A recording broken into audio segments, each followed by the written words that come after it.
ครั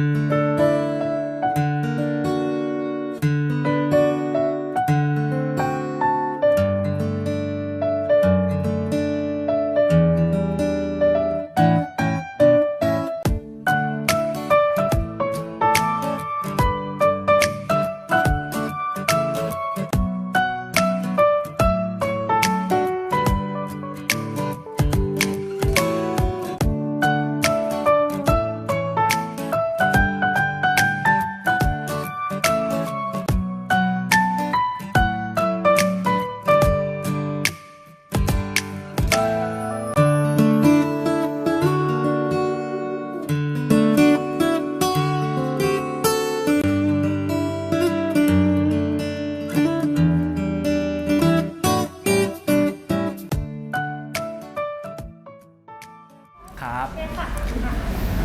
ก็ฟลุกก็คือทำงานในวงการบันเทิงเนี่ยก็อยู่ตั้งแต่อายุ17ก็ตอนนั้นอยู่มัธยมตอนนี้ประมาณ24แล้วก็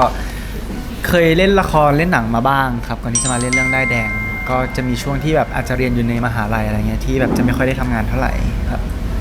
ตัวผมเองก็จะเป็นศิลปินนะครับของ RS จะเป็นนักแสดงมีสังกัดมาตั้งแต่แรกตั้งแต่ผมเป็นมาตอนนี้เข้าวงการมาประมาณ 4-5 ปีครับผมแล้วก็ซีรีส์เรื่องนี้เรื่อง Until We Meet Again จะเป็นฉีกแนวออกมาเลยก็คือขอผู้ใหญ่ทั้งช่องก็ผู้ใหญ่ก็ใจดีก็อนุญาตให้ออกมาเล่นได้เลยครับผมแล้วก็ได้เข้ามาสู่วงการซีรีส์วายครั้งแรกก็ดีครับดีมันมาเจอเพื่อนร่วมงานที่ดีแล้วก็เราหลังจากนั้นมาเราก็ได้ทำงานมาตลอดก่อนหน้านี้แล้วก็ทำงานมาบ้างและเรียนไปด้วยอะไรเงี้ยผมตอนนี้ก็เรียนจบกันแล้วทั้งคู่แล้วก็มุ่งกันเต็มที่แล้วฮะทำงานเต็มที่ใช่ครับมุมมองการที่แบบตอนที่เราเปลี่ยนมาสู่การเป็นอยู่ในวงการสายวายอะไรที่มันแตกต่างกันทำให้เรารู้สึก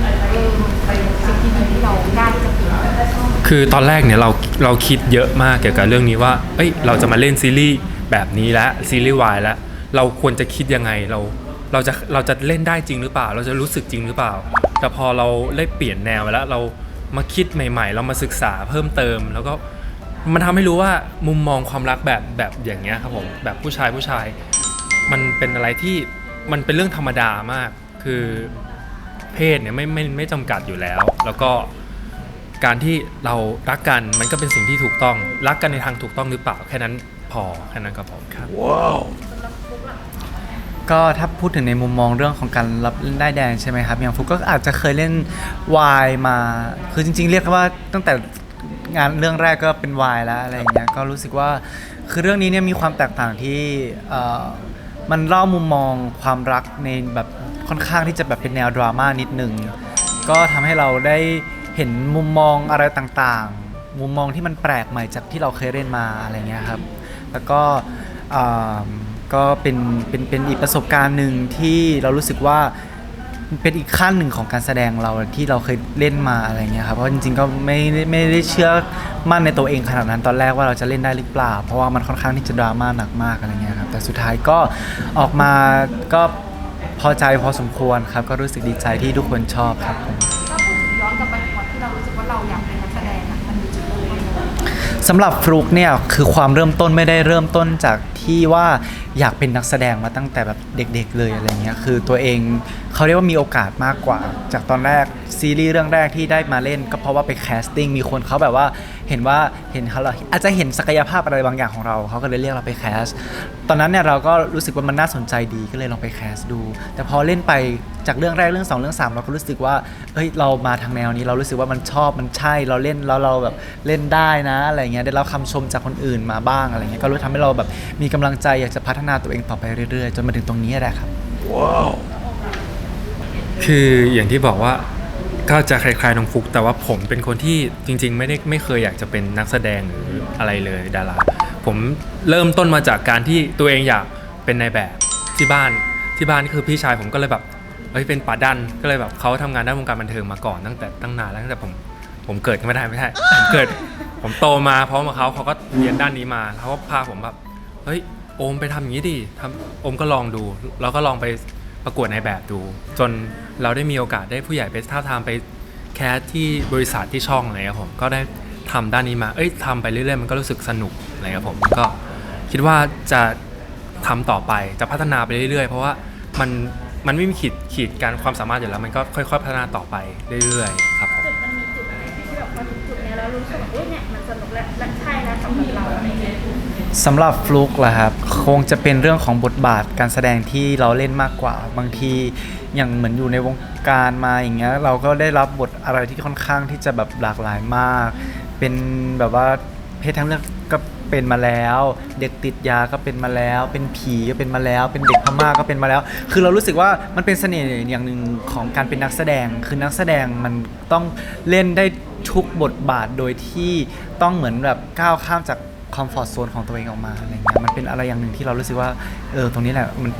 เป็นสิ่งที่เรารู้สึกว่าเราสนุกดีเราได้แบบเหมือนเราได้ก้าวออกมาจากคอมฟอร์ทโซนของเราแล้วก็มาเจออะไรแบบใหม่ๆที่เราไม่เคยเจอมาก่อนนั่นแหละก็ของโอมสิ่งที่สนุกการสำหรับการเป็นนักแสดงก็คือการที่ได้จะคล้ายๆกันแต่ว่าคือเหมือนเราได้สวมบทบาทเป็นคนคนหนึ่งที่สลัดคราบความเป็นตัวเราไปหมดคือความคิดเราจะไม่ใช่โอมแล้วเราคือสมมุติเราเป็นดีนความคิดดีนไม่คิดแบบโอมเลยสักนิดเราจะไม่มีตัวละครของโอมอยู่ในนั้นอะไรอย่างเงี้ยครับเราก็ได้เป็นคนอีกคนแล้วก็ซึ่งคิดเป็นอีกแบบหนึ่งมันก็สนุกดีใช่ครับแล้วก็มีจุดที่เหมือนเราก็ออกจากคอมฟอร์ทโซนที่แบบจากค่ายแบบมาเริ่มงานใหม่ๆด้วยเนาะใช่ไหมใช่ฮะถามว่าตรงนี้คือตอนแรกยากมากสำหรับการที่จะออกมาเล่นใช่ออกจากค่ายมาเล่นซีรีส์วายเพราะว่าทาง RS เขาก็ไม่ได้มีฐานการตลาดทางด้านวายอยู่แล้วแล้วก็เขาก็ลองเปิดใจให้เราออกมาเล่นดูว่าจะเป็นยังไงครับเขาก็ขอบคุณเขามากที่เปิดโอกาสให้เราได้มาเล่นอยู่ตรงนี้แล้วก็ได้มาอยู่ณตรงนี้ตอนนี้แล้วผมก็ดีใจมากแต่ละคนรู้สึกว่าการที่เราจะมาถึงตรงนี้เราแบบต่อสู้มามันยากไหมสำหรับพวกเราคือถ้าถามฟุกนะมันก็ค่อนข้างที่จะยากถ้าเปรียบเทียบกับการเป็นนักแสดงสมัยก่อนซึ่งเราได้ยินจากประสบการณ์ของนักแสดงรุ่นพี่อะไรเงี้ยมาเขาก็จะบอกว่ายากเพราะว่าเมื่อก่อนในการที่จะเป็นนักแสดงได้เนี่ยมันไม่ใช่เรื่องง่ายเลยนะกว่าที่จะมาถึงจุดหนึ่งที่มีคนรู้จักเยอะๆอะไรเงี้ยแต่อย่างปัจจุบันเนี่ยเขาเรียกว่าสื่อมีโซเชียลมีเดียต่างๆมันค่อนข้างที่จะเยอะดังนั้นคนหลายคนที่แบบมีรูปร่างหน้าตาที่แบบเขาเรียกว่าเข้าตามีแบบมีคาแรคเตอร์ที่โดดเด่นอะไรเงี้ยก็สามารถที่จะเป็นนักแสดงได้ถ้าได้ผ่านการเรียนการแสดงมาดังนั้นฟูคิดว่ามันค่อนข้างที่จะยากว่าเราจะอยู่จุดเนี้ยให้ได้นานยังไงอะไรเงี้ยครับก็เป็นเขาเรียกว่าโลกมันหมุนเปลี่ยนไปแล้วเราก็ต้องพยายามที่จะต้องเปลี่ยนไปตามโลกด้วยก็ตอนนี้การแข่งขันมันสูงครับผมคือเราจะไม่บอกว่าเราต้องไม่แข่งกับใครแต่ว่าเราเรียกว่าแข่งกับตัวเองดีกว่าแล้วก็พัฒนาด้านที่เราแบบพัฒนาได้ในสิ่งที่เราอยากจะทำต่อไปให้เราตัวเองมีความสุขให้ตัวผู้ชมมีความสุขอะไรอย่างเงี้ยครับผมแล้วก็พัฒนาต่อไปเรื่อยๆแข่งกับตัวเองดีกว่าอยากให้เล่าถึงมุมการต่อสู้ของพวกเรากว่าที่จะมาวันนี้มันแบบล้มลุกคลุกคลานหรือแบบมันยากคือจริงๆอ่ะฟุกเรียกค่าสำหรับฟุกอะฟุกคือช่วงชีวิตหนึ่งของเราคือเราทุ่มกับตรงนี้มากเพราะว่าอย่างที่ฟุกบอกฟุกเข้าวงการมาตั้งแต่อายุ17ตอนนั้นอยู่ม.5 อยู่เป็นเด็กต่างจังหวัดเป็นเด็กอยู่ลำพูนอะไรเงี้ยครับก็เลือกที่จะเดินเส้นทางสายนี้ก็เลยตัดสินใจที่ลาออกจากโรงเรียนตอนม.5 แบบกระทันหันเพื่อที่คิดว่าตัวเองจะสามารถต่อยอดตรงนี้ไปได้มันทุกอย่างมันต้องมีจุดทุกกราฟชีวิตของเรามันไม่ได้แบบเป็นเส้นตรงหรือขึ้นอย่างเดียวมันต้องมีขึ้นมีลงอยู่แล้วคือช่วงนั้นก็อาจจะเป็นช่วงที่แบบเข้ามากรุงเทพใหม่ๆแล้วคือเราต้องมาเหมือนเริ่มต้นใหม่ทั้งหมดทั้งเรื่องการเรียนด้วยแล้วก็เหมือนเรื่องอย่างพี่โอมบอกว่าเดี๋ยวนี้การแข่งขันค่อนข้างที่จะสูงดังนั้นเราไม่ได้ต้องการที่จะไปแข่งกับใครแต่เราต้องการที่จะแข่งกับตัวเองว่าเราจะเอาชีวิตเราจะอยู่ตรงนี้ให้รอดให้ได้ยังไงมากกว่าการล้มลุกคลุกคลานของผมก็จริงๆมันก็ถ้าด้านการแสดงอาจจะไม่ได้แบบว่าล้มลุกคลุกคลานว่าแต่เราก็มีท้อบ้างว่าแบบทำไมเราไม่ได้ดั่งใจสักทีนะอะไรเงี้ยแต่ว่าเราก็ไม่เป็นไรแล้วก็มีหน้าที่เรียนหนังสือแล้วก็มีหน้าที่ทำงานอะไรต่อไปเรื่อยๆจนมาถึงจุดหนึ่งที่ทำให้เราแบบเรามีแฟนคลับเรามีใครคอยรักเรามีคนเคยชอบตัวละครเราก็แบบเราประสบความสำเร็จด้านหนึ่งแล้วว่าเราทำให้คนเชื่อว่าเราคือดีนเราคือพามอะไรเงี้ยผมเราคือตัวละครนั้นๆแล้วก็มีความสุขนั้นคนทำงานแล้วนะครับผมตอนนี้ก็เป็นคนทำงานจริงเหรอเตรียมตัวครับคนทำงานเตรียมตัวครับเป็นคนทำงานแอบถามย้อนกลับไปที่ได้ครับว่าตอนที่เราแบบตัดสินใจเข้ามาแบบคนโตคนเดียวเลยอะไรเลยเนี่ยตอนนั้นความน่ากลัวของมันคืออะไรจ ริงๆจริงๆจริงๆความถ้าถามถึงความน่ากลัวอืคงอยู่ที่ตัวเองมากกว่าละมั้งถ้าความน่ากลัวนะคืออย่างเราไม่ได้น่ากลัวไม่ได้อะไรขนาดนั้นคือการเข้ามาทำงานในวงการบันเทิงแบบเนี้ยเราต้องเขาเรียกว่า คือเราต้องมีสติอยู่ตลอดเวลาเราจะทำอะไรอ่ะการวางตัวเป็นสิ่งที่สำคัญมากๆนะอันนี้คือสิ่งหนึ่งที่ฟุกเรียนจากวงการจากอาชีพสายอาชีพนี้เนี่ยซึ่งจริงๆเราสามารถแอพพลายไปได้แบบทุกๆอย่างเลยคือเรื่องของการวางตัวดังนั้นเราจะต้องวางตัวให้ดีแล้วจะต้องมีสติทุกๆครั้งที่เราจะพูดหรือจะทำอะไรบางนั้นเราอาจจะเคยทำผิดพลาดไปบ้างในอดีตพอเราแบบโตขึ้นแล้วอะไรเงี้ยเรารู้ว่าอะไรที่มันไม่ดีแล้วเราเคยทำพลาดไปแล้วเราก็สามารถที่จะปรับได้แล้วเราก็ไม่ต้องไปทำสิ่งนั้นอีกอะไรอย่างเงี้ยเรารู้สึกว่าการอยู่ในวงการแบบนี้มันก็ทำให้เราโตทำให้เราคิดได้อย่างหนึ่งผมก็ว่ามันอยู่ที่คนด้วยอยู่ที่ตัวของบุคคลด้วยครับผม เป้าหมายการมาทำงานตรงนี้จากวันแรกจนถึงตอนนี้มีเปลี่ยนไปบ้างไหมหรือมันเพิ่มขึ้นยังไงบ้างมันเพิ่มขึ้นนะครับมันเพิ่มขึ้นคือเรายิ่งเราทำงานมากขึ้นประสบการณ์เรามากขึ้นเรายิ่งอยากจะพัฒนาอย่างที่บอกว่าพัฒนาส่วนที่เราขาดที่เรายังเติมไม่เต็มเราอยากให้คนมีความสุขมากขึ้นเราอยากให้คนแบบอินกับตัวละครที่เราเล่นตัวใหม่ๆมากขึ้นเราก็ต้องพัฒนานะครับครับผมก็อย่างพี่อมบอกคือไม่ควรที่จะหยุดเรียนรู้แล้วก็อีกอย่างหนึ่งที่ฟุกรู้สึกว่ามันก็จะต้องคือมันไม่ได้มองแค่ตัวเราคนเดียวแล้วอะมันต้องมองถึงคนอื่นคนในครอบครัวเราด้วยอะไรเงี้ยว่าคือเราก็เหมือนแบบเป็นผู้ใหญ่ในระดับหนึ่งแล้วว่าการมาเป็นนักแสดงฟุกคิดว่ามันเป็นอีกหนึ่งอาชีพที่เรารู้สึกว่าเรารักและเราสนุกไปกับมันดังนั้นเราก็จะต้องหาเขาเรียกว่าแนวทางคือต้องวางแผนชีวิตตัวเองในอนาคตไว้ด้วยว่าเราจะทำยังไงแล้วเราคิดว่าเราจะอยู่กับมันยังไงให้แบบไปตลอดเพราะว่าชีวิตของเราก็ต้องเป็นการเขาเรียกว่าอะไรมันต้องมีการแบบวางแผนที่ดีไว้ด้วยอะไรเงี้ยครับความสุขของการเป็นโอมฟลุ๊กวันนี้ของเราคืออะไรคือความธรรมชาติที่เราอยู่กันแบบเรียกว่าเหมือนพี่น้องที่แบบคอยเกื้อหนุนกันเป็นกัลยาณมิตรด้วยกันอยู่กับเขาแล้วมันแบบเราจริงๆเราทีมเราก็มันก็อบอุ่นทุกคนแต่เราจะอยู่ด้วยกันมากบ่อยกว่าเราอยู่กันด้วยกันบ่อยแล้วก็ทำให้ผมว่าเขาส่งเสริมผมนะเขาส่งเสริมขนาดนั้นขอบคุณมากครับเหมือนที่พี่อมบอกแหละคือการที่เรามาทำงานในวงการอย่างเงี้ยเราได้เจอคนแบบมากหน้าหลายตาแบบรู้จักคนใหม่ๆเยอะมากการที่ได้มารู้จักกับเขาอ่ะมันก็เหมือนกับเราได้เจอแบบเพื่อนที่ดีได้เจอกับมิตรภาพดีๆอีกอย่างหนึ่งในชีวิตเรารู้สึกว่าดีใจมากเลยนะที่ครั้งหนึ่งเราได้มารู้จักกับเขาได้มาเจอกับเขาได้มาร่วมงานกับเขาอะไรเงี้ยมันก็เป็นความสุขอีกอย่างหนึ่งที่เรารู้สึกว่ามันจะเป็นความทรงจำที่ดีของเราตลอดไปอะไรเงี้ยฉะนั้นได้แดง2ครับ ได้ดีกว่าเพราะเราเปลี่ยนสีละได้เปลี่ยนสีได้น้ำเงินอันนี้แอบสปอยไว้ซีซั่น2อะไรกันบ้างไม่จริงๆคิดว่าน่าจะจบแล้วเพราะว่าเขาเรียกว่ายังไงมันก็แฮปปี้เอนดิ้งไปแล้วอะเนาะก็คงแบบเป็นในอีกน่าจะอีกเวนึงละเพราะว่าเป็นของพี่บุญกับน้องเปรมครับผมครับเชือกป่านเราจะไปแซมบ้างก็ต้องรอติดตามเนาะพวกเราจากวันแรกที่เจอกันจนถึงวันนี้เราเห็นแต่ละคนเห็นกันและกันเติบโตขึ้นยังไงบ้างโตขึ้นยังไงบ้างเฮ้ยตัวเขาสูงขึ้นนะเฮ้ยเสริมส้นตลกก็เราเนี่ยก็ถ้าถามฟุกนะถ้าเห็นความเติบโตอะไรคือความอาจจะเป็นเรื่องของความสัมพันธ์แหละเพราะว่าอย่างครั้งแรกที่เวลานักแสดงทุกๆคนในกองเรื่องได้แดงเนี่ยไม่ว่าจะเป็นพี่อมหรือคนอื่นๆเนี่ยคือเราไม่ได้รู้จักใครมาก่อนไม่ได้สนิทสนมกับใครมาก่อนการที่เราได้มาเจอกับเขาวันแรกเนี่ยมันจะเหมือนกับแบบคนแปลกหน้าที่เพิ่งมาเจอกันใหม่ๆอาจจะมีความเกรงแล้วก็ไม่ค่อยกล้าที่จะพูดคุยกัน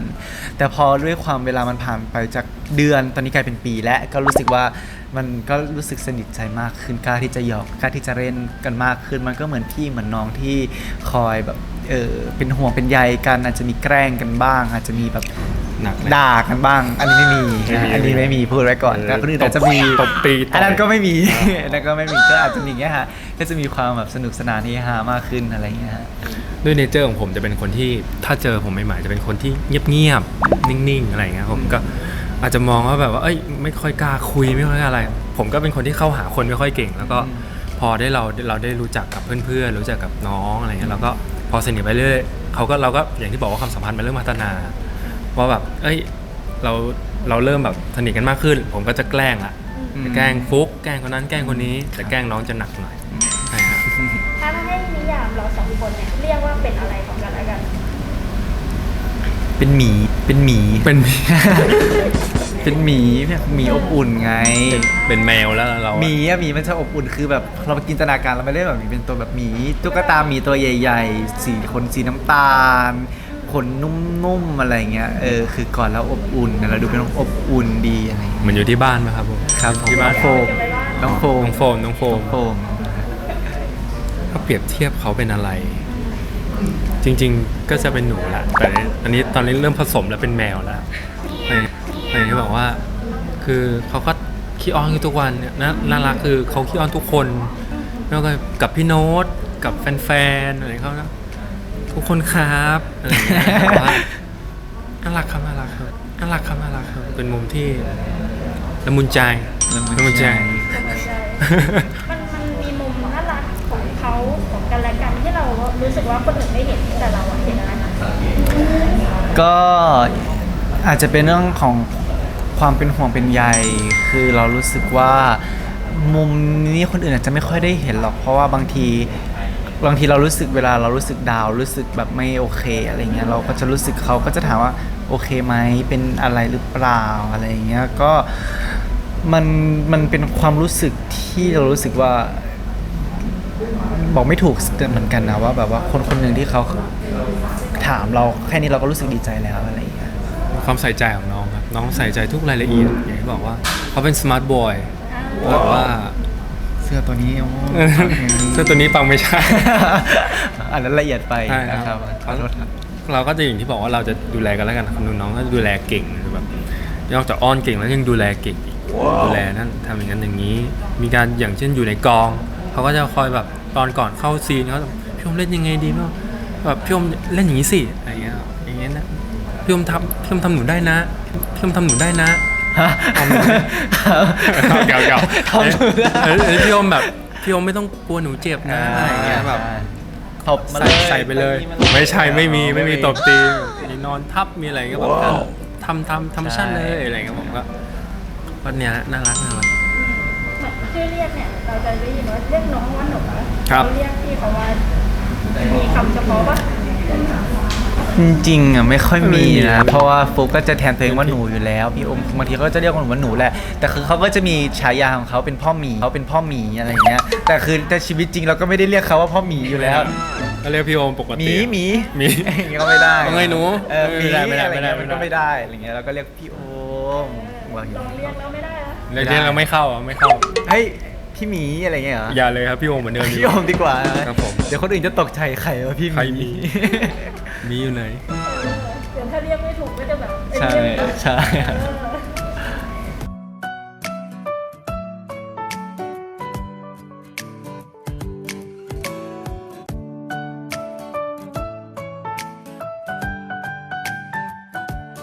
ออกแล้วหนูพยายามขอหาเพลงใหม่ก่อนพี่โอมพูดไปก่อน โอเค หาชื่อเพลงก่อน ผมเคยให้เพลงเขาไปก็เป็นเพลงที่ผมให้ไปบ่อยมากก็คือเพลงแค่ยิ้มก็พอของพี่โตศักดิ์สิทธิ์ มันพูดไม่ ผมเป็นคนพูดไม่เก่ง มีเพลงอื่นไหมอ่ะพี่ ครับ มีเพลงอื่นไหม เอาเพลงแบบรออย่างผมไม่ใช่ เราไม่ใช่ใช่ไหม